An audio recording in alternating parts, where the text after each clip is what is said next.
Welcome to Binge Diaries. I have thoughts, so let's unpack. Okay, so let's jump straight into episode 6 of season 1 Grey's Anatomy because some things has happened and I am feeling some type of way. So, first things first that I want to talk about is Alex. He left the mic on while he was giving an MRI to a patient that he found disgusting. And she heard him, and I felt so bad because she already did not want to go to the doctor. She already did not want to get checked out. She had a huge mass that had been growing out of like her skin, like on the side of her forever because she was not wanting to go to the doctor. She was refusing. And then when she finally does go, she hears how he really feel, and the saddest part about it is she was actually like liking him, and he was like kind of like flirting back just to have time pass for her or whatever. And when she heard that, she really didn't want anything to do with him at all. He was really trying his best to do everything he can to try to save her because she did end up passing away, but she really didn't want him anywhere insight like on her case at all. She didn't want him in the operating room or anything. Like, I felt so bad for her because I just felt bad. And mind you, it was a lot going on. It was not just a crazy day for him, it was also a crazy day for Izzy too, because she had to open up someone and like remove a blood clot, and she had never done that before. Oh my gosh, I was like inching up closer and closer and closer to the edge of my seat. Like, it's real deal picking up. Oh, I didn't even tell y'all what happened. Okay, so the roomies, George and Izzy, they moved in with Meredith, and they have been wondering like what is going on. Why are they not being able to get no sleep? Because Meredith and who they call Dr. Handsome, which is what's his name, Derek, you know uh yeah, they've been doing the do or whatever, and they saw him leave. They didn't tell Meredith though, but yeah, I'm pretty sure. Yeah, it was no surprise. They was like bound to find out because they lived there. Like there's only but so much that they were not going to see. So yeah. But I'm gonna go ahead and move on to episode 7. All right, so let's unpack episode 7 because when I tell you I enjoy a busy show, I really enjoy the fact that there is something over here going on, something over there going on. Like, you know what I mean? I really enjoy that. Now, when it comes to this, a lot of stuff is happening that is so serious in this show, and I get it. It is a doctor show. This is a serious type of drama, but the questions or the code that they brung up, and although I have had some jaw-dropping moments, the show, I mean, it's picking up, but it's still slow and steady. It is picking up though. And oh, speaking of jaw-dropping moments, I don't even think I mentioned this yet. How can I not? Okay, so the same two, Burke and Christina, that jaw-dropping moment in episode 5. Now Christina got the flu. When she first was popping up with the flu and wasn't feeling good, I was thinking pregnant. But man, was that fast. Like, we're gonna have to see though. We're sure gonna see. I'm going, just ride it out. Let's see. I don't know. Can she be pregnant? Is she gonna be pregnant? Would she keep the baby if she is pregnant? I don't think she would, because Christina and Bert personalities are total opposites, and I know they say opposites attract, but it is so odd with them being together. But it match.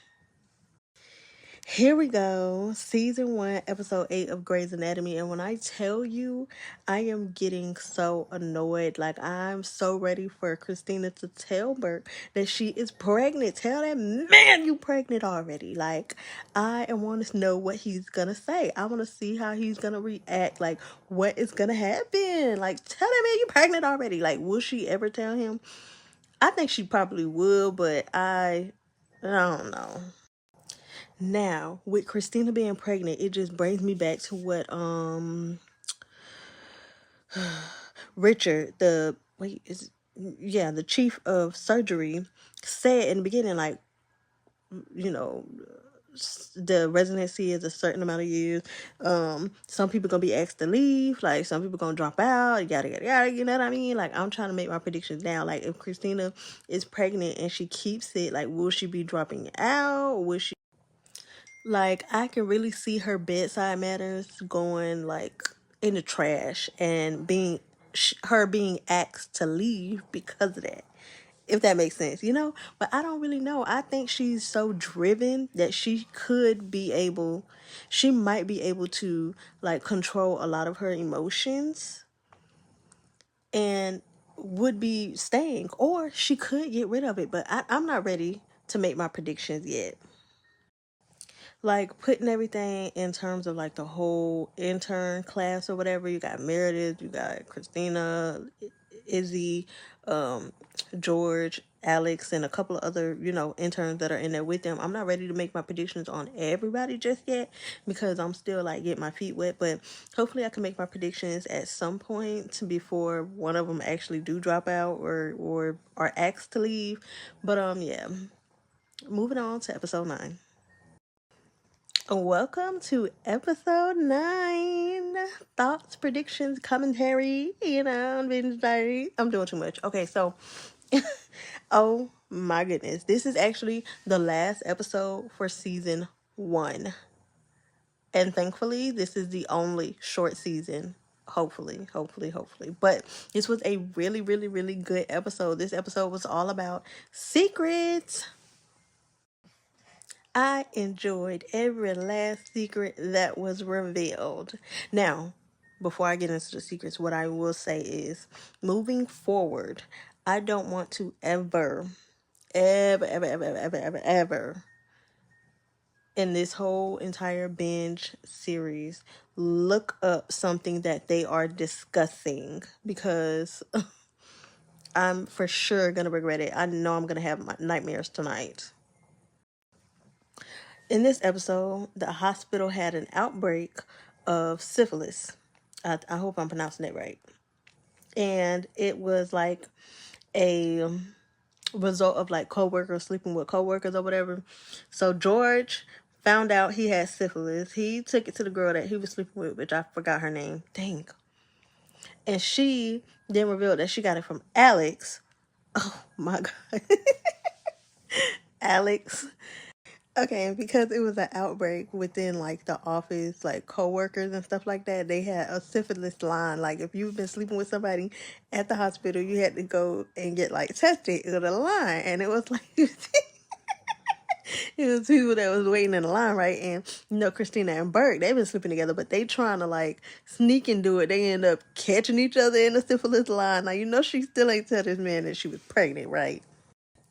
So they just going ahead and asking each other like, "Hey, you been sleeping with anybody else? No. You been sleeping with anybody else? No. You the only one." Whatever. It was time for them to dip out of that line. They disappeared quickly, but it's the fact that they tried to sneak.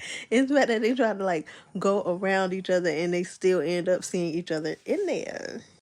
I can't believe I almost forgot to mention. You know who is a whole husband out here? Somebody's entire husband. Talk about the secrets. Like, oh my goodness. Wife pops up type. Like, huh? I honestly cannot believe that you forgot. You just forgot to mention that you was married. You forgot to mention that you belonged to somebody else. Huh? Like, your wife came to find you because you was not answering her phone calls. Like, come on now. Like, you was just telling her all these secrets about you and all these details, and you just forgot to mention, hey, I'm married. Like, no.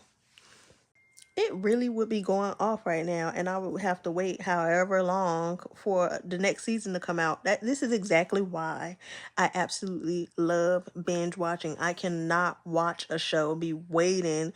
Like, no. Just pull it up. Let me watch it right now. So, yeah, because I am pretty excited to see what season 2 is going to hold, and it have way more episodes than 9. Like, way more.